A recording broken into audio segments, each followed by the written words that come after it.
¿Qué tal? Soy el padre Ricardo Aguilar, doctor en teología bíblica. Sean bienvenidos a una sesión más donde comentaré el texto del Evangelio que la liturgia nos propone para el próximo domingo. Bien, pues para esta ocasión tenemos el comentario al Evangelio de San Juan, capítulo 11, versículos 1 a 45, que nos presentan la resurrección de Lázaro. Para este quinto domingo de la Cuaresma, ciclo A, el comentario lleva por nombre Yo soy la resurrección y la vida. Comenzamos. Hacemos nuestra oración inicial. En el nombre del Padre, y del Hijo, y del Espíritu Santo. Amén. Padre Santo, te agradecemos por el don de la vida y el don de la fe. Hoy que nos reunimos en tu nombre para profundizar la Sagrada Escritura, te pedimos que nos envíes el don del Espíritu Santo, con el fin de que nos ayude a comprender el sentido salvífico del texto evangélico que estamos por estudiar y lo hagamos vida. Te lo pedimos por Jesucristo nuestro Señor. Amén. Santa María, sede de la sabiduría y reina de la paz, ruega por nosotros, en el nombre del Padre, y del Hijo, y del Espíritu Santo. Amén. Procedo ahora a presentar un audio donde escucharemos el texto del Evangelio. Del Santo Evangelio, según San Juan. En aquel tiempo, se encontraba enfermo Lázaro, en Betania, el pueblo de María y de su hermana Marta. María era la que una vez ungió al Señor con perfume y le enjugó los pies con su cabellera. El enfermo era su hermano Lázaro. Por eso las dos hermanas le mandaron decir a Jesús: Señor, el amigo a quien tanto quieres está enfermo. Al oír esto, Jesús dijo: Esta enfermedad no acabará en la muerte, sino que servirá para la gloria de Dios, para que el Hijo de Dios sea glorificado por ella. Jesús amaba a Marta, a su hermana y a Lázaro. Sin embargo, cuando se enteró de que Lázaro estaba enfermo, se detuvo 2 días más en el lugar en que se hallaba. Después dijo a sus discípulos: Vayamos otra vez a Judea. Los discípulos le dijeron: Maestro, hace poco que los judíos querían apedrearte, y tú vas a volver allá. Jesús les contestó: ¿Acaso no tiene 12 horas el día? El que camina de día no tropieza, porque ve la luz de este mundo. En cambio, el que camina de noche tropieza, porque le falta la luz. Dijo esto y luego añadió: Lázaro, nuestro amigo, se ha dormido, pero yo voy ahora a despertarlo. Entonces le dijeron sus discípulos: Señor, si duerme, es que va a sanar. Jesús hablaba de la muerte, pero ellos creyeron que hablaba del sueño natural. Entonces Jesús les dijo abiertamente: Lázaro ha muerto. Y me alegro por ustedes de no haber estado ahí, para que crean. Ahora, vamos allá. Entonces Tomás, por sobrenombre el gemelo, dijo a los demás discípulos: Vayamos también nosotros, para morir con él. Cuando llegó Jesús, Lázaro llevaba ya 4 días en el sepulcro. Betania quedaba cerca de Jerusalén, como a unos 2,5 kilómetros, y muchos judíos habían ido a ver a Marta y a María para consolarlas por la muerte de su hermano. Apenas oyó Marta que Jesús llegaba, salió a su encuentro, pero María se quedó en casa. Le dijo Marta a Jesús: Señor, si hubieras estado aquí, no habría muerto mi hermano, pero aún ahora estoy segura de que Dios te concederá cuanto le pidas. Jesús le dijo: Tu hermano resucitará. Marta respondió: Ya sé que resucitará en la resurrección del último día. Jesús le dijo: Yo soy la resurrección y la vida. El que cree en mí, aunque haya muerto, vivirá. Y todo aquel que está vivo y cree en mí, no morirá para siempre. ¿Crees tú esto? Ella le contestó: Sí, Señor. Creo firmemente que tú eres el Mesías, el Hijo de Dios, el que tenía que venir al mundo.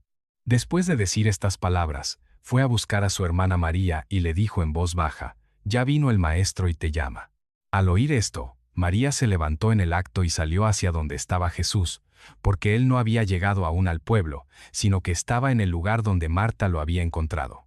Los judíos que estaban con María en la casa, consolándola, viendo que ella se levantaba y salía deprisa, pensaron que iba al sepulcro para llorar ahí y la siguieron. Cuando llegó María a donde estaba Jesús, al verlo, se echó a sus pies y le dijo: Señor, si hubieras estado aquí, no habría muerto mi hermano. Jesús, al verla llorar y al ver llorar a los judíos que la acompañaban, se conmovió hasta lo más hondo y preguntó: ¿Dónde lo han puesto? Le contestaron: Ven, Señor, y lo verás. Jesús se puso a llorar y los judíos comentaban: De veras, cuánto lo amaba. Algunos decían: No podía que que abrió los ojos al ciego de nacimiento, hacer que Lázaro no muriera. Jesús, profundamente conmovido todavía, se detuvo ante el sepulcro, que era una cueva, sellada con una losa. Entonces dijo Jesús: «Quiten la losa». Pero Marta, la hermana del que había muerto, le replicó: «Señor, ya huele mal, porque lleva 4 días». Le dijo Jesús: «¿No te he dicho que si crees, verás la gloria de Dios?». Entonces quitaron la piedra. Jesús levantó los ojos a lo alto y dijo: «Padre, te doy gracias porque me has escuchado. Yo ya sabía que tú siempre me escuchas, pero lo he dicho a causa de esta muchedumbre que me rodea, para que crean que tú me has enviado». Luego gritó con voz potente: «Lázaro, sal de ahí». Y salió el muerto, atados con vendas las manos y los pies, y la cara envuelta en un sudario. Jesús les dijo: «Desátenlo, para que pueda andar». Muchos de los judíos que habían ido a casa de Marta y María, al ver lo que había hecho Jesús, creyeron en él. Palabra del Señor. Gloria a ti, Señor Jesús.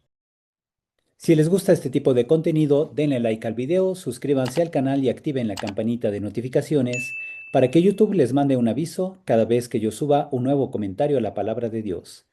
Y ahora continuemos. Bien, antes que nada vemos la estructura global en el que se encuentra nuestro pasaje, que cubre los versículos 1 a 45, dentro de todo el capítulo 11 de San Juan, que llega hasta el versículo 57. Empieza con una introducción, los versículos 1 al 6. Luego se habla del camino hacia el signo, es decir, hacia el acto de la resurrección de Lázaro. El camino está presente en los versículos 7 a 37. Después la realización del signo, que es la resurrección propiamente de Lázaro, cubre los versículos 38 a 44. Luego tenemos las reacciones y decisión de muerte, es decir, surge un complot contra Jesús entre los versículos 45 a 54, y una transición pascual en los versículos 55 a 57. Contexto literario general. Nuestro pasaje se encuentra como parte de los capítulos 11 y 12, con los que termina el llamado Libro de los Signos. Los capítulos 11 y 12 marcan un giro en el Evangelio de San Juan, introduciendo al lector en el horizonte de la última Pascua de Jesús. Aquí se revela explícitamente que ha llegado su hora, es decir, el momento de su glorificación mediante la cruz. La resurrección de Lázaro ilumina esta inminente tragedia. Muestra que la muerte no es definitiva, sino tránsito hacia la gloria que Jesús posee desde antes de la creación. Esta sección, compuesta probablemente con tradiciones propias y otras con paralelos sinópticos, se divide en dos partes. Primero, todo el capítulo 11 y luego llega hasta 12:11. Esta parte está centrada en Betania y en Lázaro. Luego, en el capítulo 12, de los versículos 12 a 50, las escenas se desarrollan en Jerusalén. Ahora hablo de la relación del relato con tradiciones preevangélicas. El relato se basa en una tradición previa fundada en una intervención de Jesús en favor de Lázaro, intervención que al parecer siempre fue considerada un acto de resurrección. La forma en que está redactado el pasaje muestra la perspectiva cristológica propia de Juan. Vamos a notar, pues, mucho del vocabulario propio de Juan, que gira en torno al acontecimiento de la resurrección de Lázaro, pero eso no significa que Juan se haya inventado el relato entero. Por su colocación dentro del Evangelio, encontramos como clave hermenéutica este pasaje para entender a todo el libro de los signos, que cubre los capítulos 1 a 12. El relato sirve como factor que motiva la decisión de las autoridades judías de matar a Jesús. Dado que mucha gente empezó a creer en Jesús después de este acontecimiento, eso molestó a las autoridades del templo.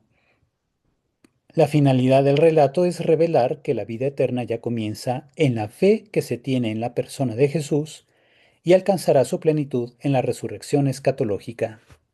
Teología juánica del signo. El tema central del pasaje es que Jesús comunica vida divina y eterna. Nos muestra el pasaje la relación clave. La fe debe conducir a la visión de la gloria de Dios. Tenemos también en este pasaje la declaración cristológica fundamental. cuando Jesús dice, Yo soy la resurrección y la vida. El pasaje también comprende una paradoja teológica. Jesús da vida y curiosamente eso suscita un complot que lo llevará a la muerte. Hay una diferencia esencial en el pasaje. Lázaro revive, en cambio Jesús resucitará a una vida glorificada de manera definitiva. Y esto se va a notar en los detalles que veremos a continuación. Procedo ahora al comentario. El relato comienza con una presentación sobria, pero con significado. Lázaro es presentado como enfermo y solo después es nombrado, subrayando la gravedad de su situación. Vive en Betania junto con sus hermanas María y Marta, en un lugar cercano a Jerusalén. Estas envían a Jesús un mensaje conciso. Señor, el amigo a quien tanto quieres está enfermo, que muestra al lector la relación afectiva entre Jesús y el enfermo. Sin embargo, Jesús interpreta el dato desde una perspectiva teológica. La enfermedad y la muerte de Lázaro serán ocasión para la gloria de Dios. El retraso de la asistencia de Jesús se sitúa dentro del designio revelador del Padre. Cuando Jesús decide regresar a Judea, introduce a sus discípulos en la lógica de su misión, marcada por la necesidad de actuar mientras hay luz. El sueño de Lázaro simboliza su muerte. La ausencia de Jesús en el momento crítico servirá para fortalecer la fe de los discípulos, preparándolos para que comprendan que Jesús es el Señor de la vida y de la muerte. La intervención de Tomás, dispuesto a acompañarlo incluso hasta la muerte, introduce ya el horizonte pascual del relato. El encuentro con Marta se desarrolla en clave teológica. Ella expresa una fe sincera, pero todavía anclada en la esperanza judía de la resurrección final. Jesús, sin embargo, da un paso decisivo al afirmar, Yo soy la resurrección y la vida, desplazando la esperanza del futuro al presente. La vida eterna es una experiencia accesible a quien cree en Él. La profesión de fe de Marta, el Mesías, el Hijo de Dios, es uno de los momentos cristológicos más elevados del Evangelio, aunque su comprensión personal de ella está aún mediada por las categorías mesiánicas del judaísmo de su tiempo. En contraste, el encuentro con María se caracteriza por una intensidad afectiva más profunda que discursiva. María, al oír la llamada de Jesús, se levanta, es una forma de decir que se abre a la esperanza, y al verlo se postra ante él, conjugando amor, dolor y confianza. Jesús, ante el sufrimiento de sus amigos, se conmueve y llora, solidarizándose con el dolor humano. Las reacciones de los judíos son variadas. Algunos reconocen el afecto de Jesús, otros lo critican por no haber evitado la muerte de Lázaro. El momento culminante es la resurrección de Lázaro. La piedra que sella el sepulcro simboliza el límite de la muerte que Jesús ordena quitar. Antes de realizar el signo, reafirma la relación entre fe y revelación. Si crees, verás la gloria de Dios. Su oración al Padre, siendo una acción de gracias, expresa su comunión con Él y busca suscitar la fe de los presentes. El grito de Jesús, con autoridad divina, revive a Lázaro, que sale aún envuelto en vendas, señal de que su retorno es provisional. En cambio, Jesús al resucitar dejará los lienzos en el sepulcro, indicando la naturaleza definitiva de su victoria sobre la muerte. El signo provoca una doble reacción. Muchos creen en Jesús reconociendo en él al enviado de Dios, mientras que otros informan a las autoridades. En síntesis, la resurrección de Lázaro constituye la clave hermenéutica del Evangelio de Juan. La vida eterna no es solo una promesa futura, sino una realidad que irrumpe ya en el presente por la fe en Jesús, quien, atravesando la muerte, la transforma en camino hacia la gloria. Conclusión. La resurrección de Lázaro es el signo culminante. No se trata de un milagro aislado, sino el último y más alto signo del Evangelio de Juan. Representa la culminación teológica del ministerio público de Jesús. Este acto suyo tiene una triple función. Primero, como revelación de Jesús en cuanto dador de vida. Segundo, como anticipación de su propia resurrección. Y tercero, como preludio de la pasión. El relato integra acción y discurso en un marco teológico que denota una alta cristología. Y con esto paso a las enseñanzas para la vida. Primera enseñanza, Aprender a confiar en los tiempos de Dios. El retraso de Jesús para asistir a Lázaro suele interpelar la experiencia del creyente. Dios no siempre actúa según nuestros tiempos ni según nuestras expectativas. Sin embargo, el aparente silencio del Señor es pedagogía que nos enseña a aceptar los momentos de oscuridad como enfermedad o prueba sin perder la confianza. Nos enseña a descubrir que Dios está actuando incluso cuando no lo percibimos y nos enseña a entender que el sufrimiento, unido a Cristo en la oración, es transformado por Dios en espacio de revelación de la gloria de Dios. La fe madura no exige respuestas a Dios, sino que se sostiene en la certeza de que el Señor conduce nuestra historia hacia una vida plena de sentido. Segunda enseñanza, pasar de una fe imperfecta a una fe perfecta en Cristo. Marta, dentro de la teología judía de la época, creía en la resurrección en el último día, pero Jesús la invita a dar un salto cualitativo, reconocer que la vida eterna ya está presente en Él, que dice, yo soy la resurrección y la vida. Esto implica vivir la fe como encuentro con Cristo, comprender que la vida nueva comienza hoy en la relación con Jesús y renovar nuestra adhesión a Él más allá de las prácticas externas. Tercera enseñanza, permitir que Cristo nos saque de nuestras tumbas. Lázaro sale del sepulcro aún atado, imagen de la condición humana. Aun siendo liberados por Dios, podríamos estar necesitados de desatar lo que nos oprime.